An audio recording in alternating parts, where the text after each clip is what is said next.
उस घर की है जहाँ बहू और बेटी को एक माना जाता था।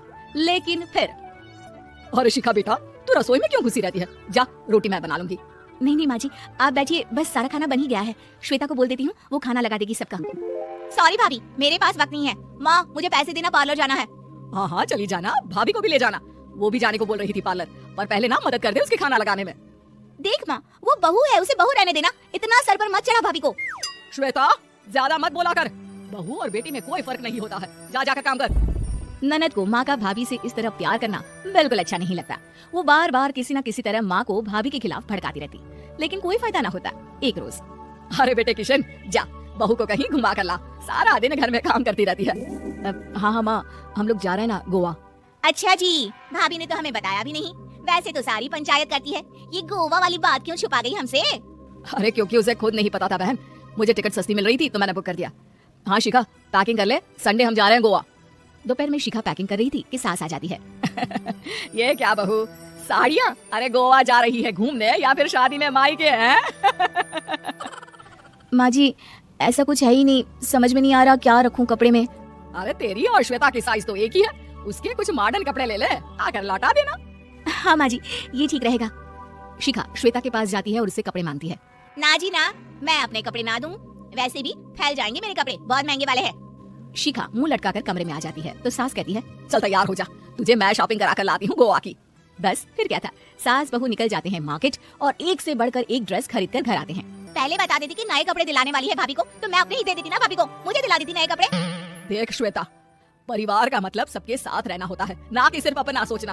वैसे भी तुझे अच्छे संस्कार सीखने चाहिए। और रही बात कपड़ों की, तो शिखा आज से घर पर भी तू मॉडर्न कपड़े ही पहनेगी, कोई जरूरत नहीं है ये साड़ी वाड़ी लपेटने की।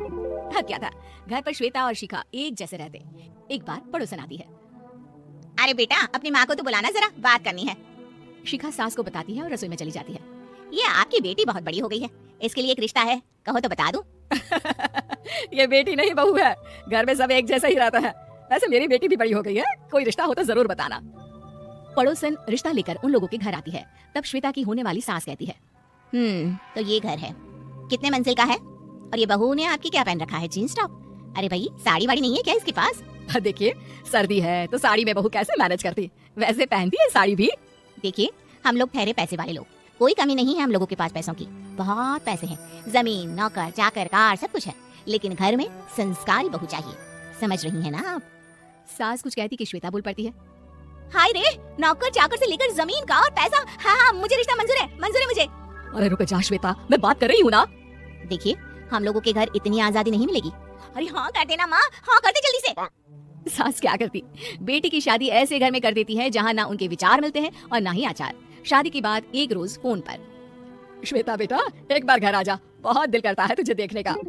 माँ वो घर पर बहुत काम होता है, कैसे आऊँ? बड़ा घर है लेकिन आने जाने वालों की लाइन ही लगी रहती है। बेटा मैं तो जानती थी उस घर का हाल, लेकिन तू ही नहीं मान रही थी।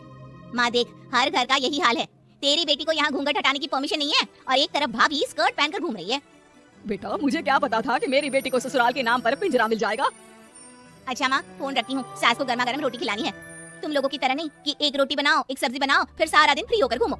सास फोन तो रख देती है, लेकिन सोच में पड़ जाती है कि एक तरफ बेटी जिसे कोई आजादी नहीं, वहीं दूसरी तरफ बहू जिसे देखकर लगता ही नहीं कि उसकी शादी भी हुई है। अगले रोज, शिखा, अरे ओ शिखा। हाँ माँ क्या हुआ, कुछ चाहिए आपको? मैं जिम जा रही थी। जिम के कपड़ों में बहू को देखकर सास को घूंघट में अपनी बेटी का ख्याल आता है। देख बहू, घर में बहू की तरह रहा कर, इतने टाइट कपड़े पहनकर जिम जाना पसंद नहीं मुझे। जा जाकर रोटी बना। रोटी? माँ अभी तो शाम के 6 बजे हैं, इस वक्त रोटी? अब क्या मेरे खाने पीने पर भी पहरा है? अरे जब मर्जी तब मैं अपने घर में खा भी नहीं सकती क्या? बहू को अजीब लगता है, वो समझ नहीं पाती कि जो सास कल तक इतनी सपोर्टिव थी, उन्हें अचानक से क्या हो गया। वो किचन में जाती है, गरम रोटी के साथ 2 तरह की सब्जी, रायता, सलाद सब लेकर सास के पास आती है। माँ जी खाना। इतना सारा खाना? राक्षस समझा है क्या मुझे? रोटी मांगी थी मैंने गर्मा गर्म बस। पर माँ जी रोटी खाती किससे आप, सब्जी तो बनानी थी ना। अरे भूख मर गई मेरी तेरी बहस से। जा जाकर काम कर, अंदर पूरी रसोई साफ कर। बहू अंदर चली जाती है। थोड़ी देर में श्वेता घर आती है। अरे शिखा जल्दी से चाय ला, पकवान बना, मेरी बेटी आई है। अरे नहीं नहीं माँ, ड्राइवर बाहर खड़ा है, मैं तो घर का कोई सामान खरीदने के बहाने यहाँ आ गई हूँ, मुझे जाना होगा। अरे बेटा पर कितने दिनों बाद देख रही हूँ तुझे, रहने आ जाना 2-4 दिन के लिए। आ जाऊंगी माँ, जब मेरी सास मरेगी तब। मैं तो रोज मन्नत मानती हूँ कि मेरी सास मर जाए तो अच्छा है। अच्छा चल जा रही हूँ माँ। हे भगवान, कैसे कैसे दिन देखने पड़ रहे हैं मेरी बेटी को। सास अंदर जाती है जहाँ श्वेता की जिम वाली सहेली का फोन आया होता है।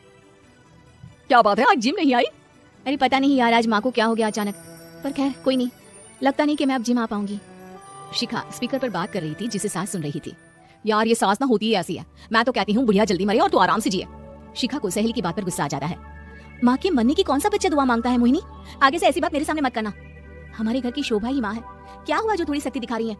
उसमें भी कोई ना कोई उनकी भलाई ही होगी। मैं तो कहती हूँ भगवान मेरे जैसी सास सबको दे, जो सिर्फ माँ की तरह है। सास वाली तो कोई बात ही नहीं है उनमें। सास ये बात सुन रही थी। उनकी आंख में आंसू आ जाते हैं कि क्यों वो बेटे की किस्मत में बहू को भी भागीदार बना रही थी।